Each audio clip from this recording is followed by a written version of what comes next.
Welcome back to the Raptors show on the Sportsnet Radio Network. I'm your host, Wayne Lou. Continue to be joined by Blake Murphy, my co-host, and we have on the line Ben Golliver of the Washington Post.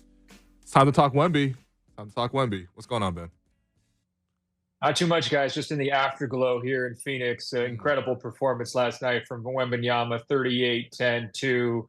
Made it look easy, dominated down the stretch. By the way, it's his 5th NBA game, and he's 19 years old. Just ridiculous. Yeah, I think it's him and LeBron right now, right? 19 or there rookies. are some KDs in there as well when we're looking at like 19, like guys who have done big numbers in their teens. Wow. KD sneaks into some of them. The early part of his Sonics season, okay. Yeah.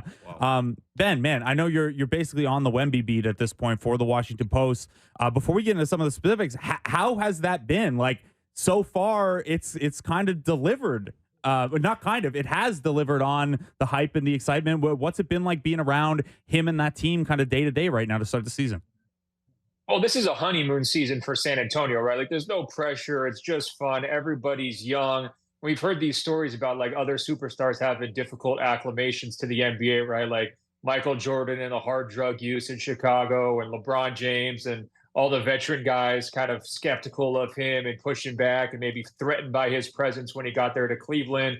Even Kevin Durant, his rookie year, there's like this cloud of relocation in Seattle, and they eventually go to Oklahoma City. But for Wemby, even though he's moved halfway across the world, like 5,100 miles from Paris, and he's playing in this fishbowl every single night, he's just made it look so easy. And there's been some down moments. Obviously, they took a 40-point loss to the Los Angeles Clippers a few nights ago, but for the most part, it's just been really, really fun. I mean, I think there's kind of an infectious nature to his personality, to how he plays. He's a very serious guy on and off the court, but he loves winning. You see the smiles kind of break through from him after they beat the Suns these last couple nights and after they got their first win against the Houston Rockets. And I think everybody's just kind of riding this rocket ship to the moon. They understand this guy is special.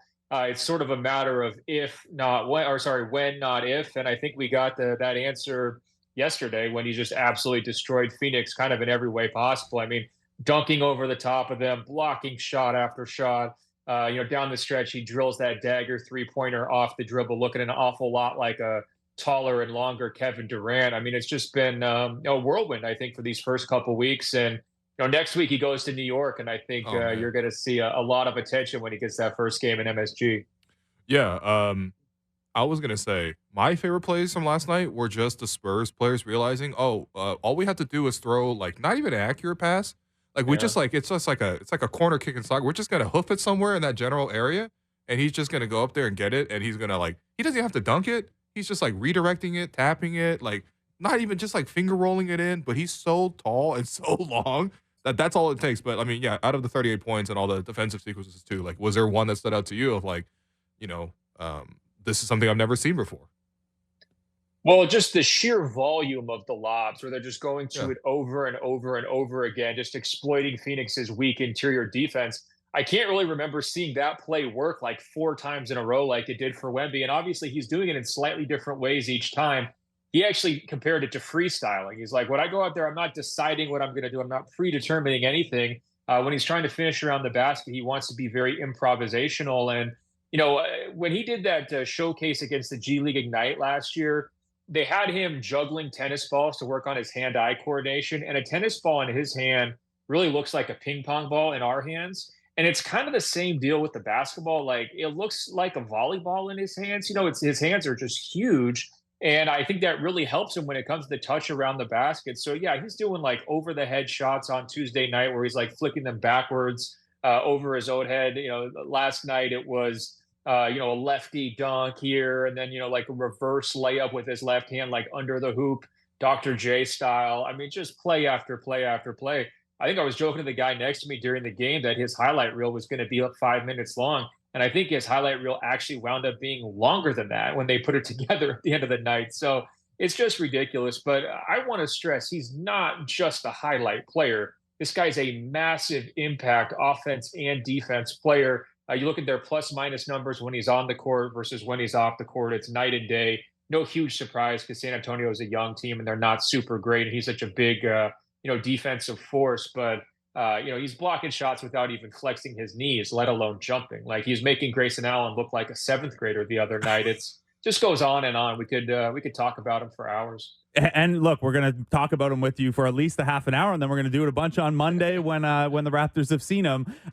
So we get kind of this cool thing early in the season too, where he plays the Suns in back-to-back games, and you think, I know the Suns are going through some stuff, and it was Booker's first game back. They still don't have Bradley Beal, but you would think, having got a look at him, especially 5 games into his career, maybe there's some stuff you can pick up. Hey, we could pick at this. Hey, this is what he does offensively.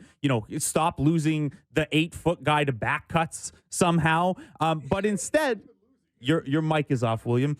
If you want to jump in They're here. not even losing him, though. They're just throwing the ball in a general direction, and he's like, yeah, whatever. And he just does the rest. Like, I feel bad for the defenders. Like, they actually can't do anything about it. It's tough, man. You're going to have to be really, really physical to keep him out of his spots, I guess. But, Ben, when you see, he has that rough first half in the first game against Phoenix, and then he bounces back and has a pretty good second half as they make that unlikely comeback. He makes these comments after the game about how playing against KD showed him, how far he has to go still and things like that. And then second time seeing the same team, it was him who was worlds better rather than the Suns who had adjusted to him. What does that tell you about kind of the velocity with which we could see him develop here in his rookie season? Oh, look, man, you're all over it. I think one of his chief strengths is how quickly he can process information and make adjustments and how fast he learns. It's something that Popovich has talked about, and it played out exactly like that this week. In the first game against Phoenix, he was nervous against KD. He gets stripped on the dribble. KD hits that jumper, kind of like picture-perfect jumper over the top of him, and it's feeling like this welcome to the NBA moment. And the adjustments came in the second half. He played, I thought, harder and was included a little bit more by his teammates. He has that big dunk to help finish off the rally before Keldon Johnson makes that incredible play right at the buzzer. And they kind of escape with that victory. You come out of that game and you're thinking, okay, KD's going to be so pissed off that he kind of choked that thing away down late. Like he's going to want to come back and send another message. And instead, the entire Spurs, not just Wembanyama, just come shooting out of the gate. They can't miss a shot. And they're kind of hanging on for dear life down the stretch. But again, taking that lesson he learned from KD about the importance of pace and getting to your spots and kind of dictating the action. That's exactly what Wembanyama did the very next night down in the fourth quarter, where he scores 10 points and basically puts the game away. After Phoenix had tied it, he wasn't rushing. He was taking things in rhythm. They were all pretty high percentage looks. He's very confidently stepping up and just draining that dagger 3-pointer, even though it's contested. And then afterwards, he's talking about like, look, you don't get so many opportunities to kill your opponent, so you got to take them when you get them. Like The guy sounds like a ruthless player in his prime, right? Like he sounds like Kevin Durant shooting over LeBron in the 2017 NBA Finals. That's what he sounds like. So he goes from being this like rookie who's kind of like, aw shucks, and almost a little bit nervous to go shake Kevin Durant's hand before the game on Tuesday night, to the point where, on the court on Thursday night, Kevin comes over, puts his arm around Wemby, congratulates him, and is just like basically paying his respects. And he goes to the media afterwards and just sings the guy's praises. Like, it's just crazy how quickly he adapts like that. We actually saw that in Summer League too. Remember, he had that stinker in his first game. He comes back the second game. He looks much better, much more comfortable. I think he's one of these guys where his life is so carefully orchestrated. It's so carefully scripted. He sticks to these routines so tightly in terms of like his pregame warmups and what he does that I think that when he gets put into new environments, it takes him a minute to get accustomed to it. It's like being a freshman in high school. Where's my locker? What's my class schedule? But by day 2, it's like he's mastered everything, and it's just a very unique skill. I think it's going to serve him very well. Yeah, that level of focus, and especially the whole industry, around him, right? Honestly, I feel like the last time I remember something like this was with LeBron. Like, there was already such a big like system around LeBron, even when he was coming into the league. And it is interesting because obviously, especially it looks ridiculous now, but you think back and it was like, guys, I forget who it was. Who was it that was like, oh yeah, LeBron's got to fit in with us, and Ricky Davis, I Ricky think, maybe, Davis, or that's Boozer, right. Yeah. He had a bunch of vets. Ira Newble. I think Ira Newble could fit in after LeBron and always had. Yeah. But no, I think that, I am kind of watching for that with San Antonio's players because, it is curious to me, like, how they're going to deliver him the ball. And I thought, like, guys like Trey Jones really figured it out. There's a play yesterday where Keldon Johnson threw a lob to Wemby, and it was a horrible lob. but he finished it at the basket anyway. And then the camera just like lingered on Keldon's face, his reaction, and he's just kind of like, well, I mean, I guess that's enough now. Like that's just how we play basketball now. So I am curious to sort of like how are the rest of the Spurs teammates adapting to playing with him and getting him in his spots. Well, look, Popovich had this joke last week where he was like, Wemby's going to be the man on this team as soon as I stop holding him back. And it felt like one of those jokes that wasn't really a joke because, like, you look at Wemby's minutes, he's basically playing under 30 minutes most nights. He got to go 34 last night, but in general, he's kind of been scaled down. And then you look at his offensive role, they're doing him no favors. Like, how many distribution-minded players do they have on this roster? It's basically Trey Jones, and that's it. Yep. And even Popovich called Sohan playing at point guard this grand experiment where you're taking a 6'9" power forward who's like an energy guy who people were like, oh, yeah, he's sort of a poor man's Dennis Rodman. And you're saying, we're going to give that guy the ball and like he's going to run the offense. So it does kind of feel like, they've almost got like the bowling alley like bumpers on for Wemby. Like they're just trying to like, make it easy and like just try to like hide him and kind of conceal everything he's able to do. But you nailed it. Like you don't have to have John Stockton out there throwing these perfect pinpoint passes to like get him, buckets. He can score in so many different ways. And I think, the early growing pains for him really came with trying to find the right level of involvement on offense. He was floating a little bit, not always included. They have so many bucket getters like Devin Vassell and even Keldon Johnson and Malachi Branham. Like those guys are all trying to score, right? Put their head down and score. And so for Wemby, that leads to him kind of floating on the perimeter, or if he does get the ball, maybe he's rushing up 3-pointers because he feels like it might not be coming back to him. They've started to work through that these last couple of games. The ball movement has been better. The turnovers have been down. They've been a terrible turnover team as well. And they were able to kind of get that under control last night against Phoenix. And the more possessions that you have with Wemby on the court and the more times you feed him the ball, the more points you're going to get. I mean, this guy is going to be a scoring factory. There's no two ways around it. There's no great way to defend him. You could try to be tough and physical with him, but he could still shoot over you from 15 feet from the 3-point arc. If you double team him, he's seeing over the defense, and he hasn't actually seen a lot of double teams yet. I think that's going to come, and there's going to be opportunities for his teammates to really feast on that. And what I've noticed is a pretty positive, developing friendship between Wemby and his core teammates, whether it's Vassell or Keldon Johnson or Jeremy Sohan. I think all these guys realize rather than Wemby being a threat, sort of like LeBron was, that he is actually kind of this clarifying force for the Spurs because they were stuck in the muck for the last 4 years. Last year was actually the losingest season of Greg Popovich's tenure. And they just keep trading all these guys, whether it's Derek White or DeJounte Murray for draft picks. Like they're playing for this oblique future and nobody knows when that future is going to come. And if you're Vassell or you're Keldon Johnson, you're getting shut down last year. And it's like, where are we going? Now Wemby is here. The future is here. Everybody kind of understands what the deal is. You've got to fit in around Wemby, make him better. And the team's going to be, on a rocket ship to success, right? So I think it's actually his arrival has been kind of invigorating for these players. They seem like they're having a good time. And I just got to stress this too. He's not arrogant. Like he's very confident. He's very self-assured, but he doesn't have to carry himself all the time like he's the most important person on the world and God's gift to basketball. He's kind of a nerd. He's practicing defensive slides during pregame warmups. He's taking charges in the chest. Like he's practicing taking charges in the chest, like 5 minutes before the game starts. That's wild. With 20,000 fans in the building. Like, can you imagine any other NBA star like Zion? Kyle Lowry. That's about it. Kyle, I could imagine doing it.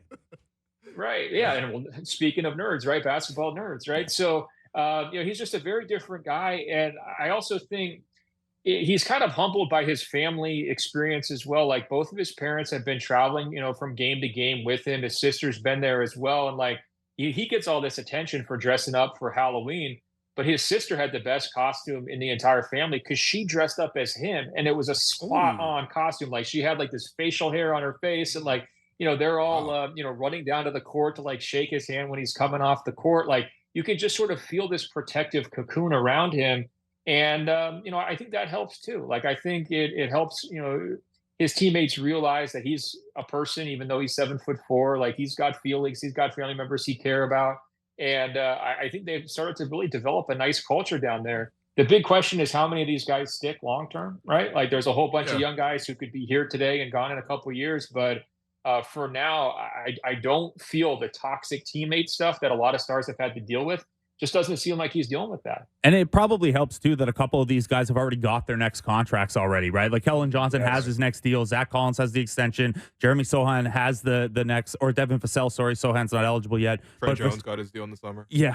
Vassell has that big extension. So there are only two free agents are Chetty Osman and Doug McDermott. So these guys can find their spots and not worry about deferring too much or what that does to their eventual payday. For as much as guys are concerned about that, Ben, Devin Vassell came out of yesterday's game, didn't play much in the second half, didn't play in the second half. It sounded like he's going to miss a little bit of time.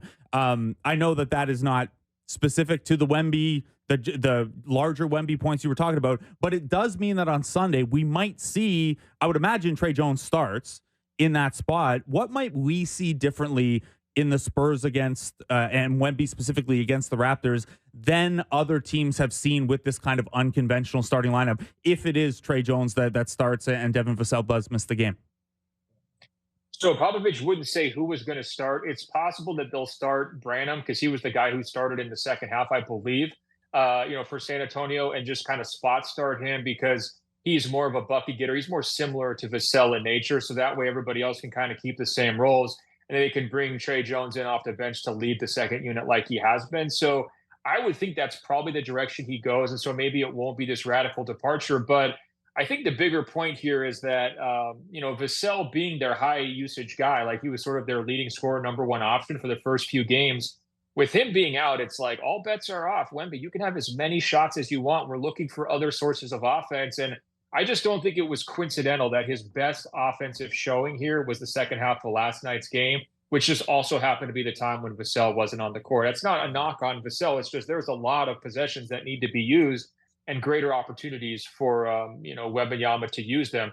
What I don't think is going to happen is I don't think Popovich is going to try to kill the golden goose here. Like I don't think he's going to run up Wembanyama's minutes and expect him to take 20 to 25 shots and like you've got to keep the offense afloat.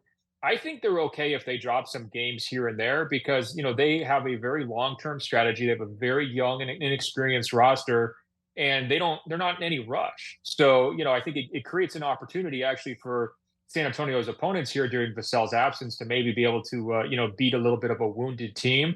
And I think that they're trying to keep the big picture in mind with Wemby, manage his minutes, make sure that he's getting these positive developmental steps. Don't throw him out there. At times when Kevin was a rookie, Kevin Durant, it felt like he was kind of being thrown to the wolves. Yep. He was getting out physicaled by opponents. They're suffering loss after loss after loss. It got a little bit demoralizing at times there in Seattle. And I think San Antonio is trying to protect against that. And so far, so good. I mean, they got a winning record. It's crazy through 5 games. But I'm not sure that's going to hold up. I think that there's the possibility that with Vassell out, there's going to be opportunities for other teams to take advantage. Yeah. Well, I mean, I think taking away from the actual court itself, because I think when you're describing a star of this magnitude, like the spotlight is already ridiculous. Like even something that you can look at very simply, like I was like, all right, I watched the game last night, but I actually want to watch the highlight package this morning. It's like a leftovers version of Wemby. Yeah.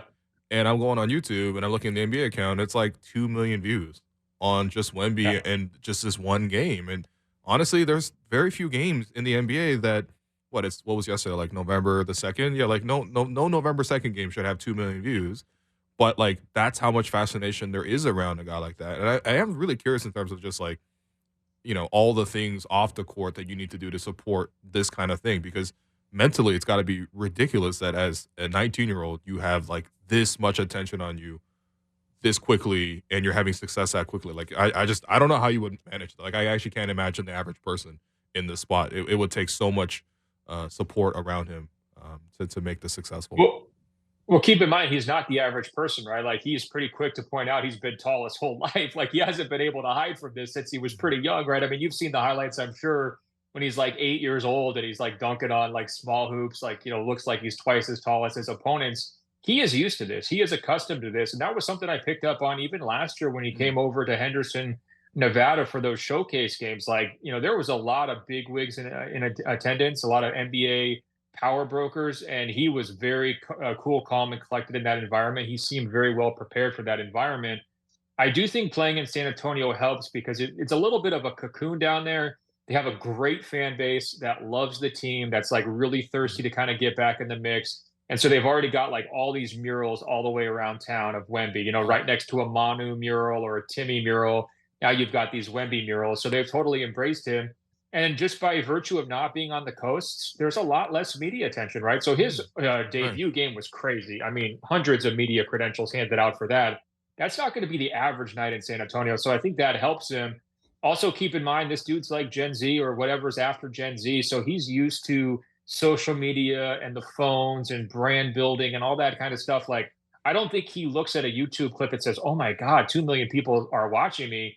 He's a little bit like LeBron. He's probably thinking like, how do I grow that 2 to 3, right? Like, Mhm. oh, maybe I should dress up like Slenderman. That'll probably break the internet. That's a good idea, right? So I think that he's very comfortable both with the crowds that kind of follow him from arena to arena, and he's already getting people showing up with his French jerseys asking for autographs and people like leaning over the stands trying to just give him a high five before games. Like, I think he's very comfortable in that environment, but I also think he's very comfortable with online scrutiny. Like I think he's just used to it. He's cool. I mean, he dubbed himself. He's got the at Wemby handle. Like he's just ready, like Yeah. in every Yeah. way you possibly could. And he doesn't seem too shaken by this. Now, we do need to remember, like the oldest story in the NBA is we build stars up and then they get torn Yep. down, right? Yep. I don't know when that other shoe is going to drop. So far, he's avoided it pretty well. Maybe he got a little bit of a taste of it in that first game in summer league, where some people were kind of coming after him for being a little bit disappointing there. But he is so thoughtful and again so kind of scripted in his routines and so serious about his approach. He actually is one of those guys where I believe him when he says like I'm my biggest critic. Like I actually think he's probably harder on himself than most people would ever be on him from the outside. And to me, that's a big asset, right? Because you're holding yourself accountable, and that's the best way that you continue to kind of develop through your career. I mean, if John Morant had taken that lesson 2 years ago, Yeah. the Memphis Grizzlies would be in a much, much better place, right? I mean, it just kind of seems to me like Wemby's already figured that out.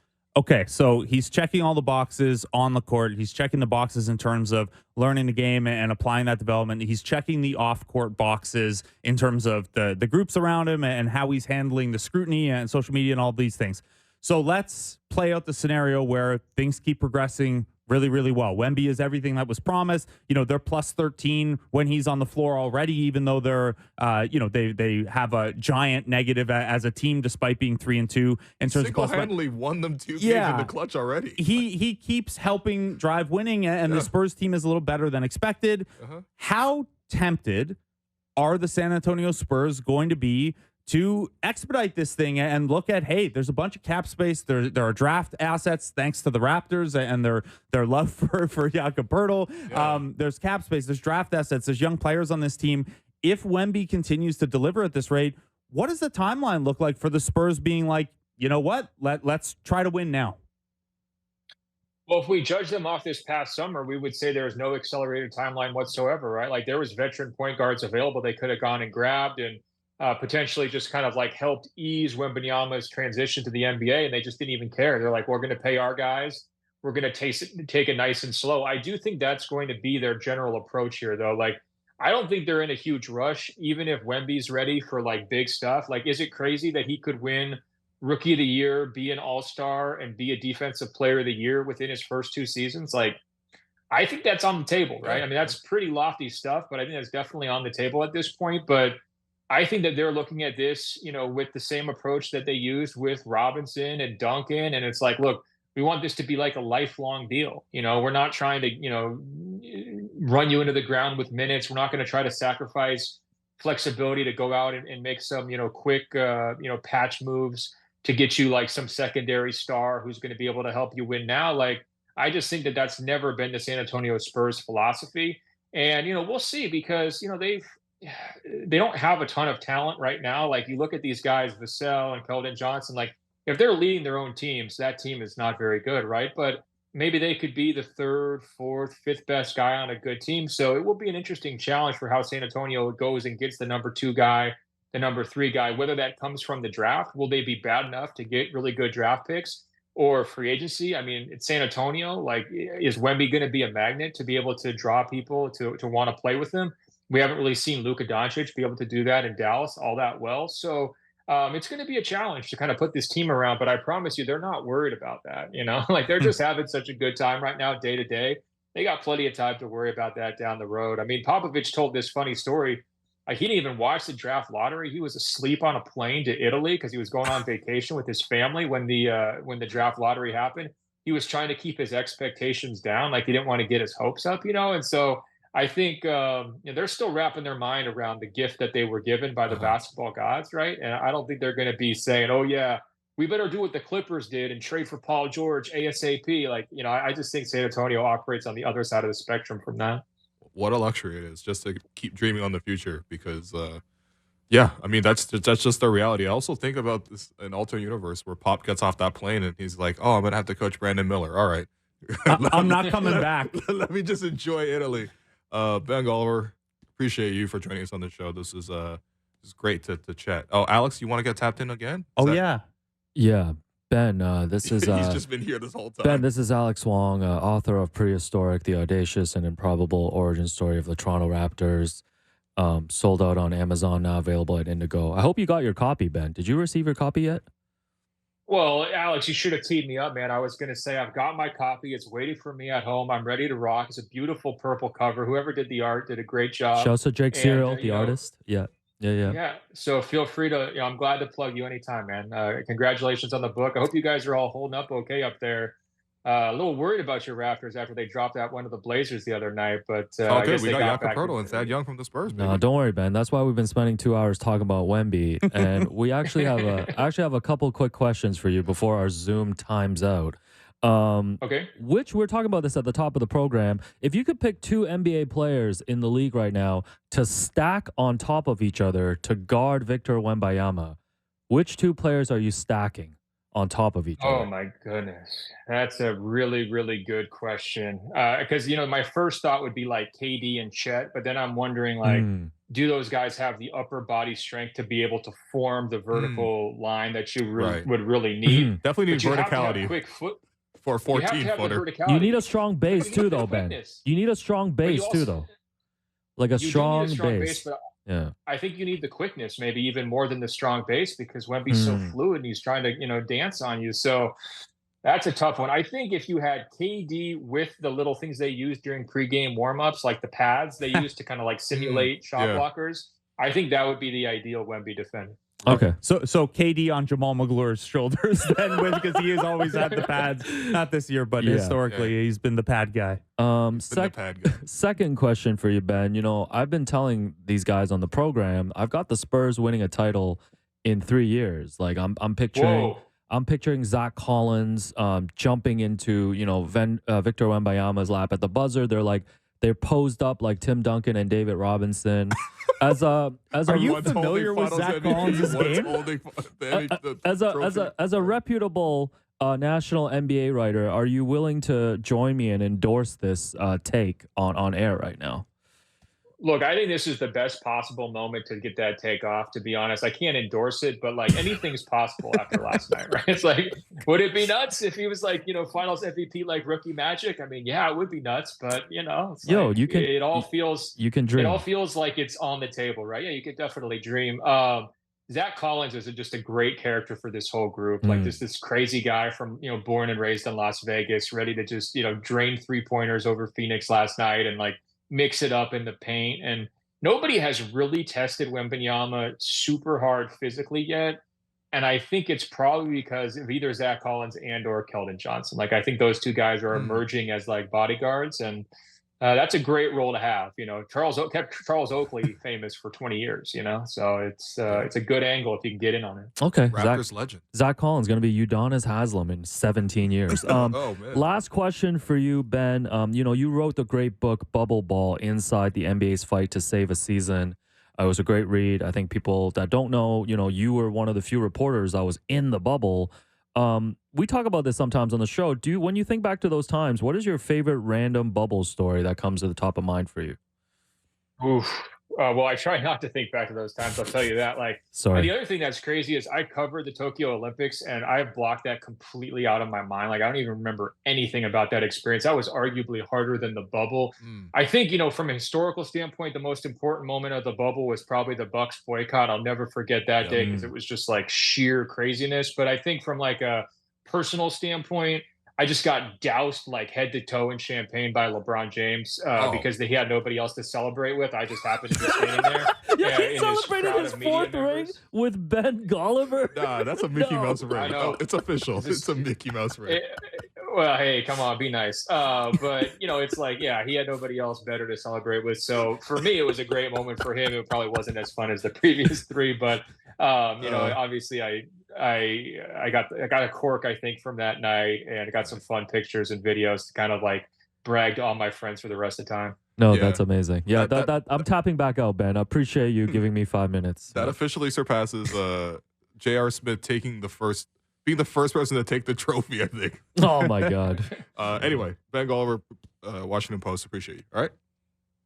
All right. See you guys. All right.